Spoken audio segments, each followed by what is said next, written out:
Deus abençoe a todos, em nome do Senhor Jesus.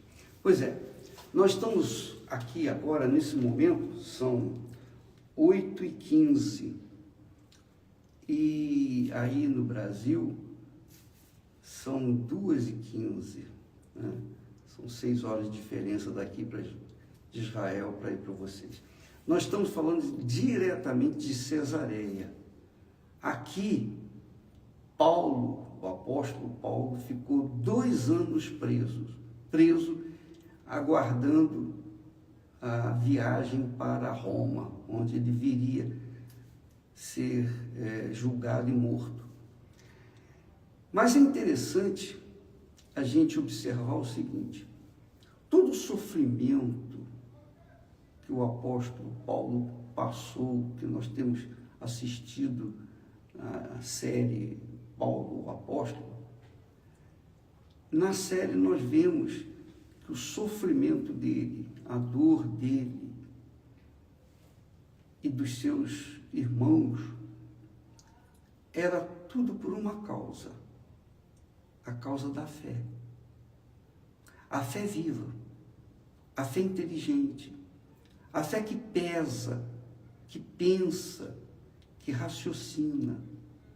E uma das coisas que mais agride a fé inteligente, sabe o que é? É a religião. A religião, a pessoa usa a fé com emoção, com coração. E é isso que o diabo tem feito em todo o mundo.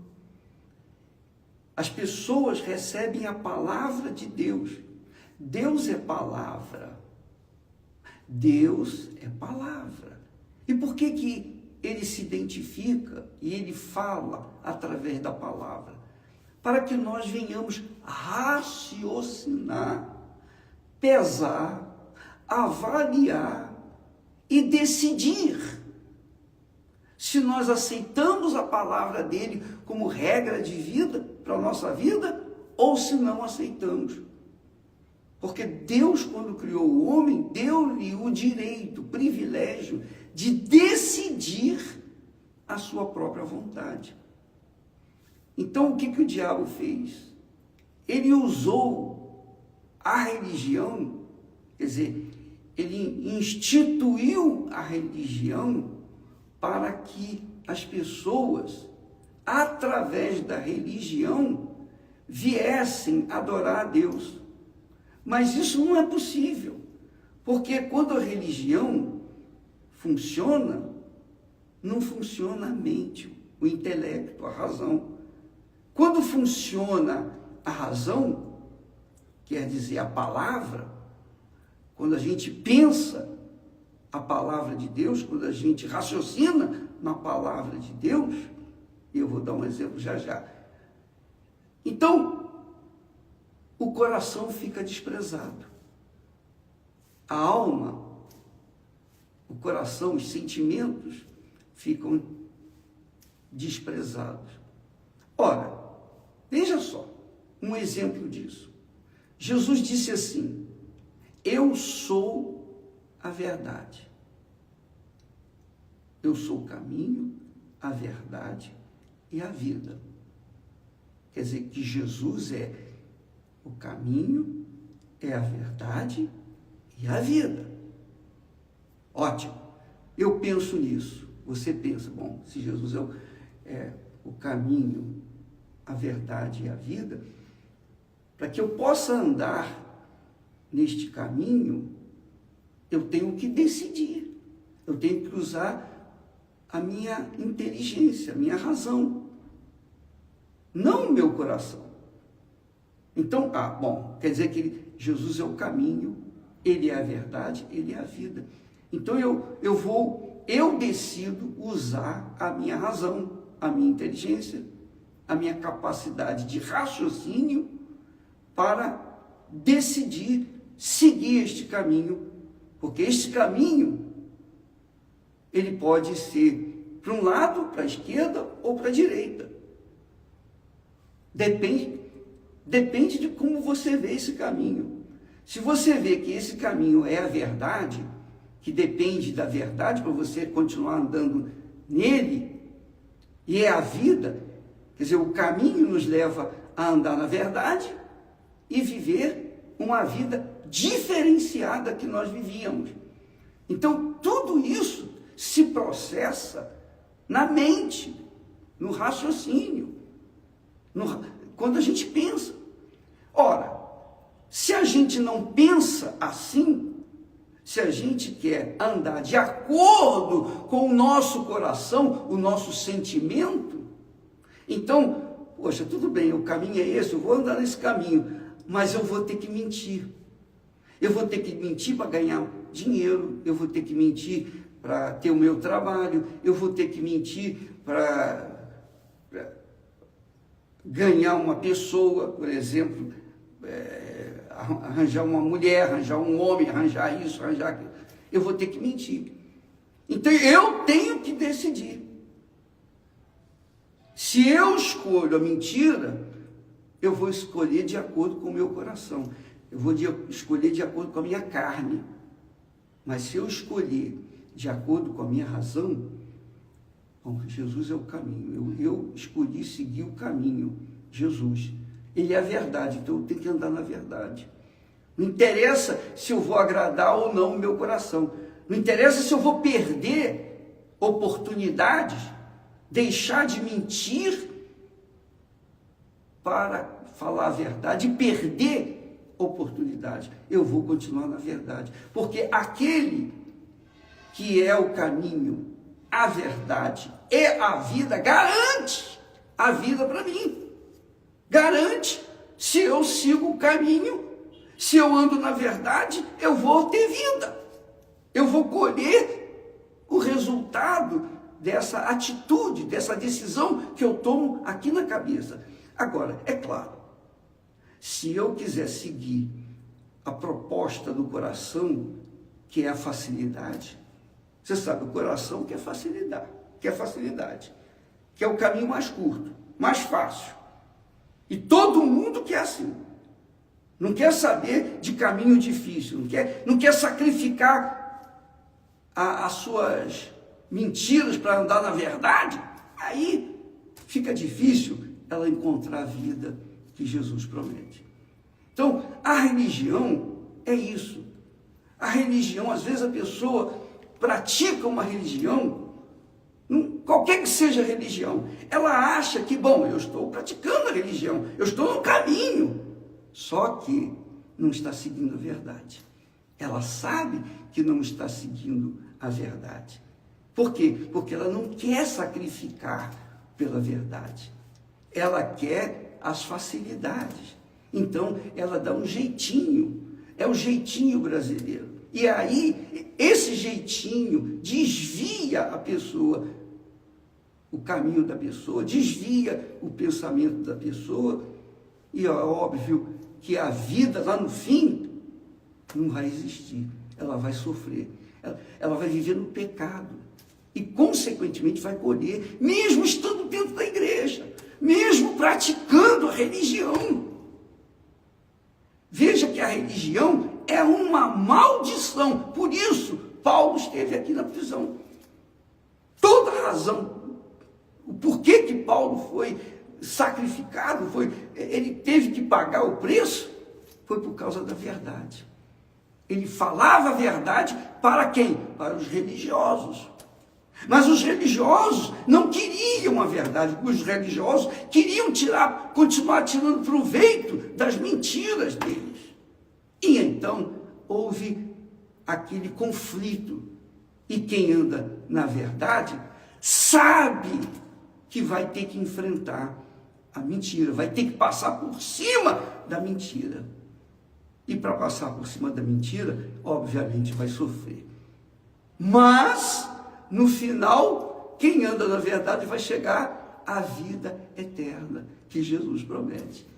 Aquela vida que ele disse, eu vim para que tenham vida e a tenham com abundância. Essa vida com abundância, essa vida abundante, jamais vai ser conquistada aqui na terra. Jamais ela vai alcançar aqui na terra. Porque aqui na terra, quem manda é o inferno. Aqui na terra quem manda é o diabo. Por isso que o mundo sofre, por isso que o mundo está em guerra. Por isso que as famílias se destroem, porque quem manda nesse mundo é o diabo. É claro que Deus não deu o mundo para o diabo. Quem deu o mundo para o diabo? Foi Adão. Quando tinha o domínio de todo o mundo, Deus lhe deu o domínio de todas as coisas, mas ele, por conta de obedecer à mentira, desobedecer à verdade, então ele transferiu a sua autoridade, o seu domínio, para as mãos do diabo. Por isso que João diz lá que o mundo jaz no maligno, o mundo jaz nas trevas. Quem ama o mundo, o amor do Pai não está nele. É isso que diz a Bíblia.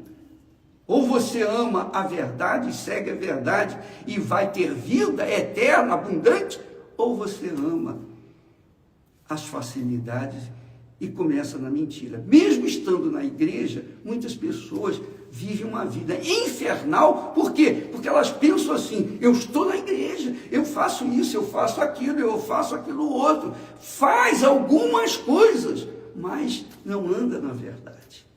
Ela segue a liderança, ela segue o pastor, o bispo, ela segue o rabino, ela segue o padre, o papa, ela segue o homem. E o homem não é a verdade. A verdade está com o Filho de Deus, que é o Senhor Jesus Cristo, que é a verdade, que é o caminho, a verdade e a vida. Então, minha amiga, não pense assim: eu estou na igreja, mesmo na Igreja Universal do Reino de Deus. Eu estou na igreja, então eu estou salvo. Não. Você pode estar dentro da igreja e perdida, como os judeus estavam perdidos dentro da religião judaica, com todo o conhecimento da lei. A mesma coisa acontece dentro das igrejas. Muitas pessoas estão perdidas, é como Jesus fala da parábola da dracma perdida. Dracma perdida onde? Dentro de casa. Por quê? Porque ao invés de seguir a verdade, o caminho, a verdade e a vida, estavam seguindo o quê? A religião. Então a religião é a própria maldição entranhada no coração da humanidade. E para que a pessoa possa ser livre aqui na mente, ela tem que fechar a porta do coração, ela tem que virar as costas para os seus sentimentos, ela tem que seguir a palavra, praticar a palavra de Deus. Não é a palavra do bispo Macedo, não é a minha palavra, não. Você tem que conferir se a minha palavra está de acordo com a palavra de Deus. Se a minha palavra não estiver de acordo com a palavra de Deus, eu sou um enganador. Eu sou um enganado ou enganador. Das duas, uma. A verdade é essa. Você tem que seguir a palavra de Deus, porque Deus é palavra. Deus é palavra. E quem usa a fé inteligente, usa a sua fé pautada na palavra de Deus. Aquilo que está escrito. Está aqui escrito. O que está escrito, então, é isso que eu vou obedecer. É esse o caminho que eu vou andar. É essa verdade que liberta. É essa verdade que me conduz à vida eterna. Amanhã nós vamos falar mais a respeito desse assunto, porque muitas pessoas, infelizmente, seguem a igreja, a religião, mas não seguem a palavra de Deus. E por isso estão perdidas dentro de casa. Talvez você seja uma dessas pessoas, eu não sei. Mas eu quero que você saiba que para você andar no caminho que é Jesus, seguir a verdade que é Jesus, e alcançar a vida abundante e eterna que é Jesus, você tem que usar sua cabeça, sua inteligência. Isso contradiz, obviamente, a liderança, as lideranças religiosas. Mas nós estamos aqui a falar a verdade. Quem quiser, amém. Quem não quiser, paciência, mas fica à disposição da sua cabeça, da sua inteligência, da sua capacidade de raciocínio, decidir o que você quer. Você quer o quê? A verdade? Você quer a verdade mesmo? Então você tem que seguir o caminho, andar por Jesus, começar com Jesus, que é o caminho, andar no caminho, na verdade, e você vai finalmente encontrar com Ele. Graças a Deus. Deus abençoe a todos e até amanhã, em nome do Senhor Jesus. Então, nós estamos falando diretamente da prisão de Paulo. Paulo não matou, não roubou, não adulterou, não fez nada de errado. Ele foi condenado por causa da verdade, por seguir a verdade. Mas se ele fosse um enganador, ele dava um jeitinho, ultrapassava de um lado de outro para seguir a mentira, porque é mais fácil. Poderia salvar o corpo dele, mas não a alma. Mas ele conseguia o caminho, a verdade e a vida. Hoje ele curte a vida abundante que Jesus prometeu. Deus abençoe e até amanhã em nome de Jesus. Amém.